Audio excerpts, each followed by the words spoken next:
So for our Mythbusters, we are going to be talking about the three domains of life that Dr. Z had mentioned earlier.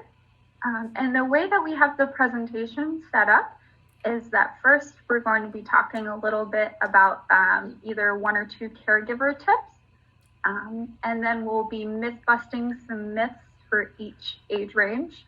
And then just going into depth a little bit more about each stage of life. So our first age range is birth 1 and 2 years old. Our caregiver tip for this age range is that play is the language of a child. Allowing children to spend time with other children facilitates healthy relationships as they grow older. Our first myth for this age range is that people may think kids this young do not touch their genitals. And our first fact is that it's very common for kids this young to touch or rub themselves.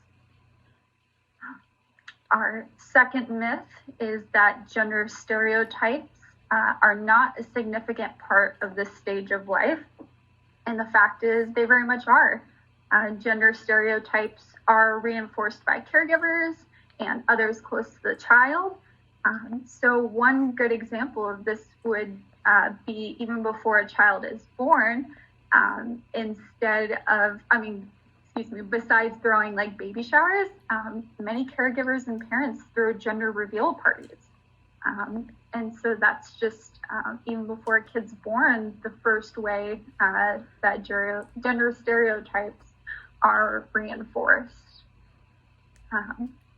And then our last myth for this age range is that kids that are 1 and 2 are too young to think about different parts of their bodies.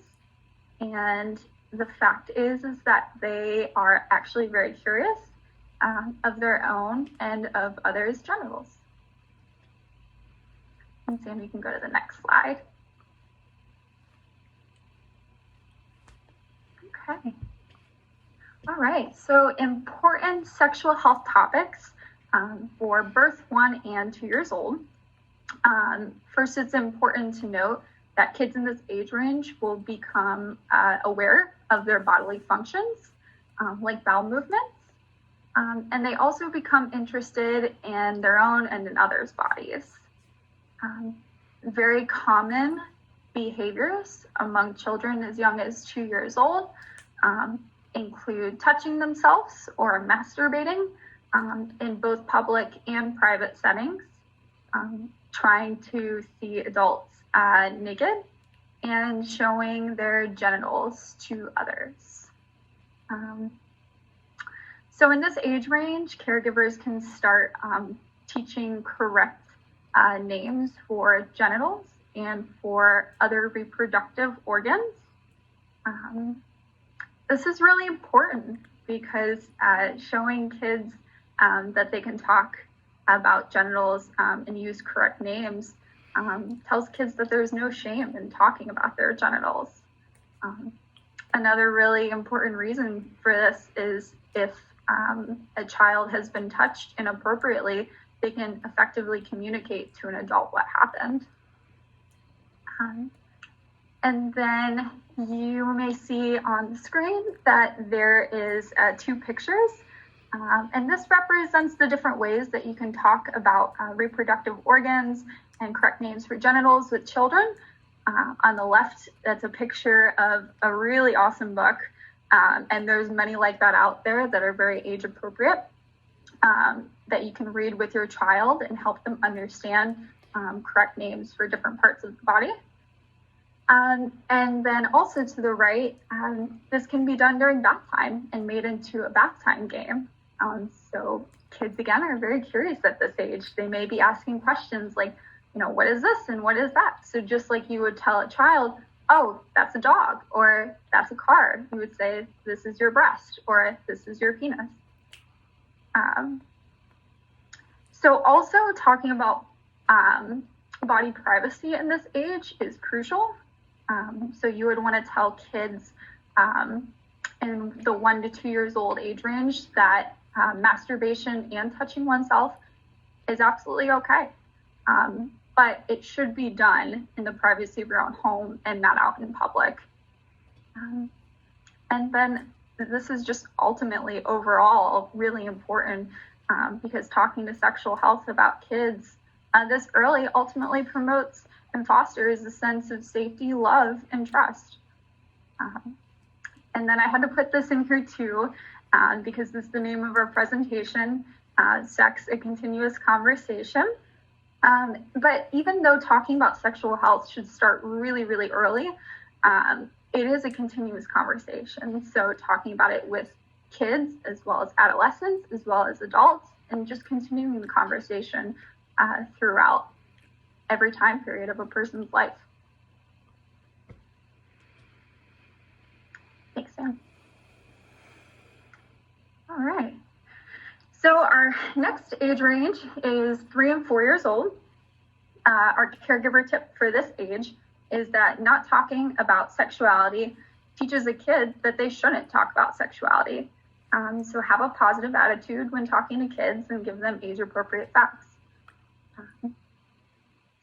Our first myth for this age is that 3 and 4 year olds will not touch themselves or masturbate with intentionality.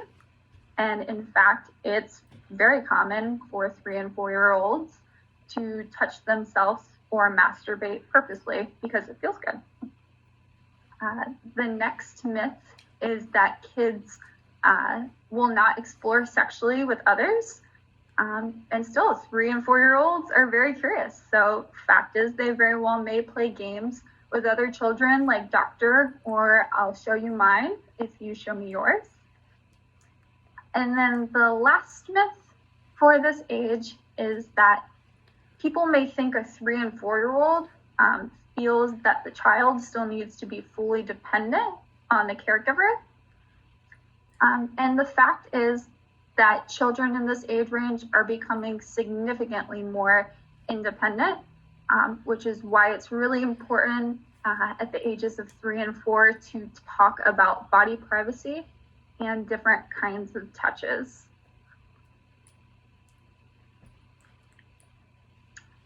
You can go to the next slide. Thanks, Sam.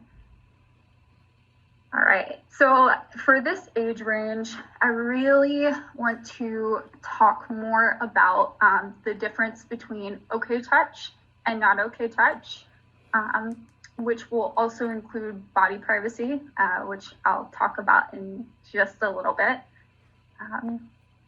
The difference between talking to a 3 and 4 year old about okay touch and not okay touch can be broken down into 5 main ideas. They're super easy to remember. So the first is to teach children that their bodies are private and that no one can look at or touch them without their permission, which also includes telling kids to respect others when they say no. So you may see the 2 pictures on the screen. On the left, we've got 2 children. One is asking for permission for the other child to get a hug, and the child says no thank you. And then on the right, we have a caregiver asking a child if they need help undressing and getting ready for bath time, and the child accepts. So this is really important, especially when we talk about teenagers and adolescents and even in middle childhood.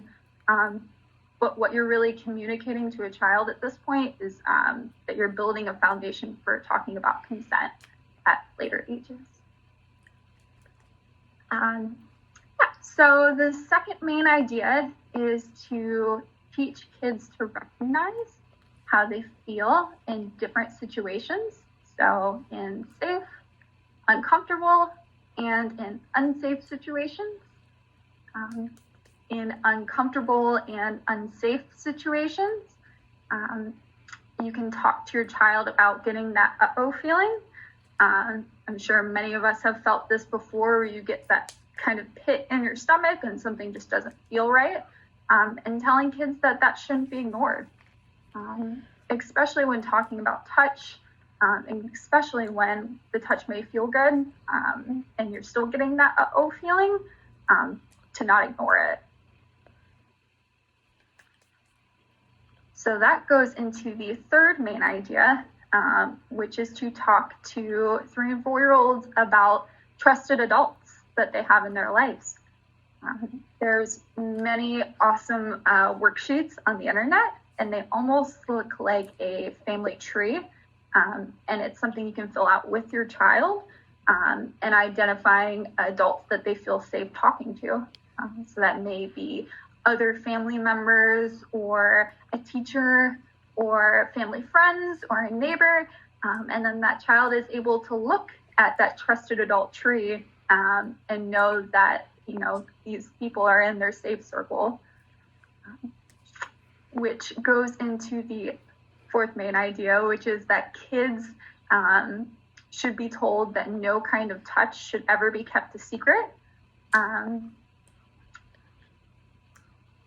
This is important too, and because we're already talking about sex as a continuous conversation and laying really that groundwork for having open conversations with kids, that you're non-verbally telling them already, it's okay if you come to me or another trusted adult and talk